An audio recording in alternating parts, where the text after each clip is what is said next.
Umayyad वंश 661 ईस्वी में मुअविया नामक व्यक्ति ने, जो मक्का के प्रतिष्ठित परिवार से ताल्लुक रखता था, उमय्यद वंश की नींव रखी।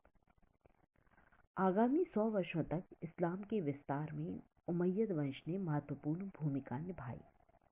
इस वंश ने सीरिया स्थित दमिश्क को अपने इस्लामिक साम्राज्य की राजधानी बनाया।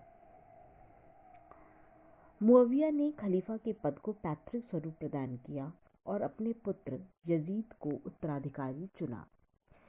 इसके काल में खलीफा का पद धार्मिक होने के साथ साथ पूर्ण रूप से राजनीतिक भी बन गया। यजीद के पश्चात उसका पुत्र मुअविया द्वितीय गद्दी पर बैठा, किंतु वह मात्र 2 या 3 माह ही शासन कर पाया। इसके पश्चात 8वें खलीफा मारवान का शासनकाल आया। वह भी अल्प समय तक रहा। 9वें खलीफा अब्दुल मलिक ने 20 वर्ष शासन किया और संपूर्ण मुस्लिम साम्राज्य को अपने अधीन करने में सफलता प्राप्त की। अब्दुल मलिक के पुत्र वलीद का शासन और अधिक सफल और समृद्ध रहा। खलीफा वलीद के समय ईरान की विजय के पश्चात इस्लाम की सीमाएं चीन तक फैल गईं। संपूर्ण उत्तरी अफ्रीका से लेकर दक्षिणी स्पेन तक और भारत में सिंध प्रांत तक इस्लाम का विस्तार हो गया। वालिद प्रथम के उपरांत अन्य कोई इतना प्रसिद्ध खलीफा नहीं हुआ। वलीद के उपरांत बने खलीफाओं ने अपने साम्राज्य की सुरक्षा के लिए काफी प्रयास किया, किंतु कोई भी बहुत अधिक यश प्राप्त नहीं कर सका। सभी खलीफाओं का यह विश्वास था कि बिना किसी जाति, देश, भाषा एवं संस्कृति के अंतर के सभी इस्लाम के अनुयायियों का केवल एक राज्य होना चाहिए। उमय्यद शासक ने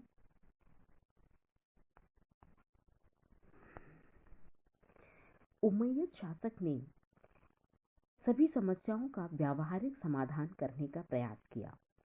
उनका प्रधान एक कुलीन अरब सैयद था और जो सभी सरदारों की सलाह से राज्य करता था। क्योंकि उमय्यद खलीफाओं का शासन अरब कुलीनों का शासन था, इसलिए उनसे ईरानी अरब, जिनसे उन्होंने सत्ता छीनी थी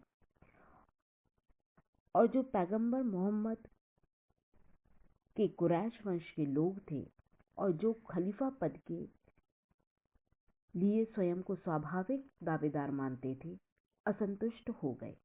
इससे उमय्यद खलीफाओं को निरंतर आंतरिक विद्रोहों का सामना करना पड़ा। 747 ईस्वी में अब्बासियों ने विद्रोह किया और उमय्यद वंश के अंतिम खलीफा मारवान को मारकर उसकी हत्या कर दी। उमय्यद वंश के सभी प्रभावशाली व्यक्तियों की हत्या कर दी गई। उनमें से केवल एक अब्दुल रहमान जान बचाकर स्पेन भाग सका, जहां उसने एक स्वतंत्र राज्य की स्थापना की। अब्बासी वंश 8वीं शताब्दी के मध्य में खुरासान में हुए आंदोलन के कारण उमय्यद वंश का पतन हुआ। मोहम्मद साहब के चाचा अब्बास के वंशजों ने बड़ी चतुराई से ईरानियों की मदद से खलीफा पद पर अधिकार कर लिया। अब्बासियों का पहला खलीफा अबुल अब्बास था। वह स्वयं को अल सफ़ाह अथवा रक्त बहाने वाला कहता था। इस्लाम के इतिहास में अब्बास के शासकों ने सबसे अधिक लंबे समय तक शासन किया। उनके 500 वर्ष के लंबे शासनकाल में 37 अर्थात 37 खलीफा हुए, जिनमें पहले 8 खलीफा ही महत्वपूर्ण माने गए। अब्बासी खलीफाओं ने दमिश्क के स्थान पर बगदाद को अपनी राजधानी बनाया।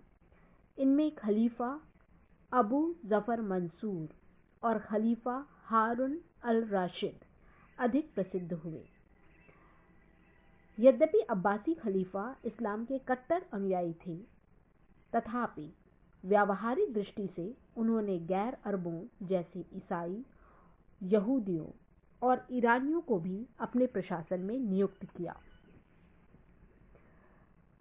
खलीफा हसन के शासनकाल में राजकीय वैभव बढ़ा और उसके दरबार में विभिन्न स्थानों से विद्वान, कवि और कलाकार बगदाद आए। इसी काल में इमाम अबू यूसुफ ने सरकार के सिद्धांत बनाए जो किताब उल खिराज में संकलित हैं। 9वीं शताब्दी के अंत में अब्बासी खलीफाओं का पतन प्रारंभ हो गया और धीरे धीरे विभिन्न स्थानों पर स्वतंत्र राज्यों की स्थापना होती गई।